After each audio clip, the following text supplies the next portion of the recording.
हे welcome back. आज इस video में हम लोग बात करने वाले हैं बुक वैल्यू के बारे में कि बुक वैल्यू क्या होता है, कैसे इसे हम लोग कैलकुलेट कर सकते हैं और कैसे एफिशिएंटली हम इसे इंटरप्रेट कर सकते हैं। तो वीडियो को स्टार्टिंग से आखिर तक देखिए, क्योंकि इस वीडियो में मैं बुक वैल्यू के बारे में 4 पॉइंट्स आपको बताऊंगा जो आपके फ्यूचर इन्वेस्टिंग करियर में एक कंपनी को अच्छे तरीके से इंटरप्रेट करने में बहुत ज्यादा हेल्प करेगा। और वीडियो के आखिर में मैं 2 एक्स्ट्रा बोनस पॉइंट आपको दूंगा जो आपके आने वाले इन्वेस्टिंग और ट्रेडिंग करियर में बहुत ज्यादा इंपॉर्टेंट होने वाला है। और ये 2 पॉइंट की वजह से एक कंपनी को कैसे सही तरीके से इंटरप्रेट किया जाए वो आप जान सकेंगे।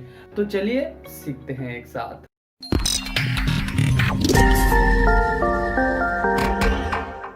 तो बुक वैल्यू के बारे में 4 पॉइंट्स जानने से पहले हम लोगों को पहले जानना होगा कि बुक वैल्यू क्या होता है। तो book value according to a company balance sheet और फिनेंशियल स्टेटमेंट सारे खर्चे या सारे लायबिलिटीज को निकाल देने के बाद कंपनीज के पास जितना एसेट बच जाता है वही होता है कंपनीज का बुक वैल्यू। तो आप कह सकते हैं एक कंपनी में जितना एसेट कंपनी को बेचने के बाद और सारे लायबिलिटीज को चुकाने के बाद जो पड़ा रहेगा इन्वेस्टर्स के लिए वही होता है कंपनीज का बुक वैल्यू। तो आप जान लेते हैं बुक वैल्यू कैलकुलेट करने का जो रीजन है वो रीजन क्या क्या है। नंबर 1, बुक वैल्यू हम लोग इसलिए कैलकुलेट करते हैं ताकि एक स्टॉक का ओरिजिनल प्राइस कितना है या एक कंपनी का ओरिजिनल वैल्यूएशन कितना है वो पता कर सके। तो इसे हम एक एग्जांपल के थ्रू समझने की कोशिश करते हैं। मान लीजिए आप एक दुकान में गए हैं और वहां से आपको एक अंडा खरीदना है। आप जानते हैं अंडे का प्राइस है 5 रुपीज, मगर दुकान वाला आपको वो अंडा 6 रुपीज में बेचना चाहता है। तो क्या आप उसे लेंगे? आप जानते हैं यहाँ पे उसका ओरिजिनल प्राइस है 5 रुपीज, तो मेरे हिसाब से आपको नहीं लेना चाहिए। और अगर आप नहीं जानते तो आप 6 रुपीज में भी खरीद लेते। तो कंपनी के शेयर में भी सेम चीज होता है। अगर आप एक कंपनी का ओरिजिनल शेयर प्राइस जानना चाहते हैं, ओरिजिनल बुक वैल्यू यानी कि फाइनेंशियल रिपोर्ट के आधार पे जो कंपनी के एक शेयर का प्राइस होना चाहिए, अगर वो एक शेयर का प्राइस आप जानना चाहते हैं तो आपको बुक वैल्यू निकालना पड़ेगा। और हो सकता है बुक वैल्यू से ज्यादा या कम मार्केट प्राइस हो उस स्टॉक का। सेकेंड, एक स्टॉक ओवर वैल्यूड है या अंडर वैल्यूड है। तो हम लोग बुक वैल्यू इसलिए निकालते हैं कि एक स्टॉक ओवर वैल्यूड है या अंडर वैल्यूड है ये जानने के लिए। देखिए, अगर एक स्टॉक का बुक वैल्यू है 100 रुपीज तो उस स्टॉक का 100 रुपीज ही सही दाम है या सही प्राइस है। तो अगर 100 रुपीज से ज्यादा उसका प्राइस होता है तो वो ओवर वैल्यूड हो जाता है, और अगर 100 रुपीज से कम होता है तो वो अंडर वैल्यूड हो जाता है।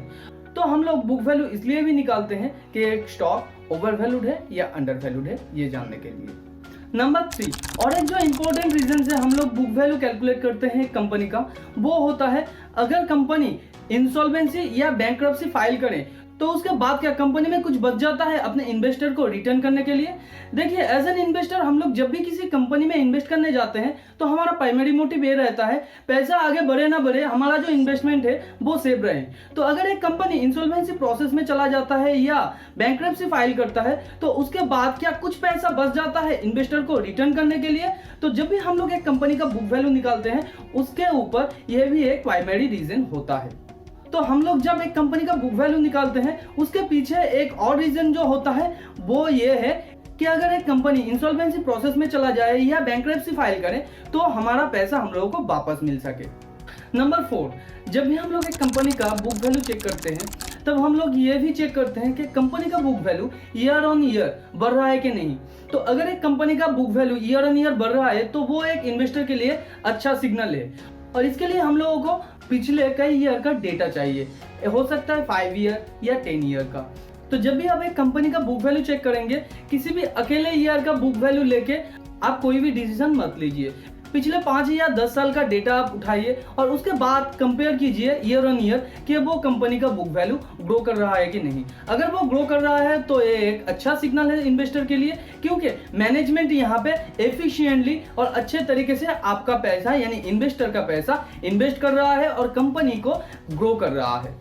तो चलिए आप जान लेते हैं बुक वैल्यू कैलकुलेट करने का फॉर्मूला क्या है। तो बुक वैल्यू कैलकुलेट करने का जो फॉर्मूला है वो भी बहुत ही इजी है। आपको सिंपली एक कंपनी के बैलेंस शीट को लेना है और बैलेंस शीट में जो टोटल एसेट है उस फिगर को लेना है, और टोटल एसेट के साथ आपको total long term liabilities and total short term liabilities को माइनस कर देना है, और उसके बाद जो अमाउंट आएगा उसके साथ आपको इंटेंजिबल एसेट को माइनस कर देना है। देखिए, यहाँ पे इंटेंजिबल एसेट को माइनस इसलिए किया जा रहा है क्योंकि जब भी एक कंपनी इंसॉल्वेंसी प्रोसेस में या बैंकरप्सी फाइल करता है तब उस कंपनी में जो इंटेंजिबल एसेट्स है वो कुछ भी काम में नहीं आता है। अगर एक कंपनी का फाइनेंशियल पोजीशन बहुत ही खराब है तो उस कंपनी का गुडविल या उस कंपनी का सॉफ्टवेयर वगैरह कुछ भी वैल्यू नहीं रखता है। तो इसलिए हम यहाँ पे इंटेंजिबल एसेट को माइनस कर देंगे। तो फॉर्मूला क्या है? Total asset minus total long term liabilities minus total short term liabilities minus total intangible asset is equal to आपका बुक वैल्यू निकल के आ गया। और अगर आपको बुक वैल्यू पर शेयर कैलकुलेट करना है, सिंपली टोटल आउटस्टैंडिंग शेयर्स को आप टोटल बुक वैल्यू से डिवाइडेड कर देंगे तो आपको बुक वैल्यू पर शेयर भी मिल जाएगा। तो अब टाइम है वो दो बोनस टिप्स का जो मैंने पहले ही आपको बताया है कि वीडियो के आखिर में मैं आपको बताने वाला हूं। तो पहला है, अगर एक कंपनी का बुक वैल्यू किसी भी ईयर में घट जाता है तो आप लोगों को पैनिक नहीं होना है, पेशेंटली चेक करना है कि क्यों उस कंपनी का बुक वैल्यू पर्टिकुलरली उस ईयर में घट गया है। देखिए यहाँ पे मैं एक एग्जांपल आपको देना चाहूंगा। इस कोविड-19 के टाइम पे हर एक कंपनी का बैलेंस शीट और बुक वैल्यू में गिरावट देखने को मिलेगा। तो ऐसा नहीं है ये किसी पर्टिकुलर कंपनी का फॉल्ट है या ये हर साल आने वाला है। तो अगर ऐसा कोई सिचुएशन कंपनी के साथ होता है जो गवर्नमेंट पॉलिसी के दौरान हो सकता है या कोई भी अचानक होने वाले घटना या नेचुरल डिजास्टर से भी हो सकता है, अगर ऐसा कोई भी चीज हो जो कंपनी में वन टाइम हुआ है नेक्स्ट टाइम नहीं होगा तो उस कंपनी में नेक्स्ट ईयर अर्निंग जरूर बढ़ेगा। तो अगर आप उस टाइम पे पैनिक हो गए कंपनी को बेच भी दे तो वो कंपनी को आप रडार में रखिए, यानी कि आपके निगरानी में रखिए। जब भी 2-3 क्वार्टर में वो कंपनी अच्छा रिजल्ट प्रोड्यूस करेगा तो आप उस कंपनी को फिर से खरीद सकते हैं, क्योंकि जब भी ईयर का रिजल्ट आएगा उस कंपनी में एक अच्छा बाइंग प्रेशर भी आ सकता है। तो बोनस टिप नंबर 2, और ये है इस वीडियो का मोस्ट इंपॉर्टेंट पॉइंट। जब भी आप एक कंपनी का बुक वैल्यू चेक करेंगे, फॉर एग्जाम्पल अगर एक कंपनी का बुक वैल्यू के हिसाब से उस कंपनी के एक शेयर का प्राइस है 100 रुपीज और अभी मार्केट प्राइस चल रहा है एक शेयर का 120 रुपीज, तो हर वक्त ये नहीं होता है कि 120 रुपीज यानी वो कंपनी अभी ओवर वैल्यूड में है। और अगर उस कंपनी के शेयर प्राइस अभी 80 रुपीज है तो ऐसा नहीं है कि वो कंपनी अभी अंडर वैल्यूड है। देखिए, एक कंपनी का शेयर प्राइस डिसाइड होता है इसके ऊपर कि वो कंपनी फ्यूचर में कितना अर्निंग करने वाला है या उसका कितना अर्निंग पोटेंशियल है या वो कंपनी फ्यूचर में कितना ग्रो कर सकता है या उसका ग्रोथ पोटेंशियल कितना है। तो अगर एक कंपनी का शेयर प्राइस बुक वैल्यू से ज्यादा है तो आपको उस कंपनी के एक शेयर के प्राइस को देखकर कभी भी उस कंपनी को जज नहीं करना चाहिए। तो आपको यह समझना होगा वो कंपनी क्यों इतने ज्यादा प्राइस में अभी ट्रेड कर रहा है, क्यों इन्वेस्टर्स इतना ज्यादा प्राइस पे कर रहा है। हो सकता है वो कंपनी ऐसा कोई प्रोडक्ट रिसर्च कर रहा हो जो आने वाले टाइम पे कंपनी को बहुत अर्निंग करके देगा, या हो सकता है कंपनी ऐसा कोई प्रोडक्ट लॉन्च करने वाला हो या ऐसा कोई प्रोडक्ट रेडी कर चुका हो जो आने वाले दिनों में कंपनी अगर लॉन्च करे तो कंपनी को बहुत ज्यादा अर्निंग मिल सकता है, या कंपनी ने कोई नया इन्वेंशन किया है या कोई नया इन्वेंशन से रिलेटेड कोई काम कर रहा है जो कंपनी को फ्यूचर में बहुत ज्यादा अर्निंग पोटेंशियल देता है। तो इन्वेस्टर ऐसे कुछ वजह के लिए कंपनी के शेयर प्राइस को ज्यादा वैल्यू देता है। और आपको यह भी चेक कर लेना चाहिए कि ऐसा कोई वजह, ऐसा कोई फंडामेंटल रीजन कंपनी में प्रेजेंट है या नहीं। तो कंपनी ओवर वैल्यूड नहीं है तो कंपनी का valuation according to investor, according to company fundamental वो प्राइस सही है, क्योंकि कंपनी का अर्निंग पोटेंशियल फ्यूचर में बहुत ज्यादा है।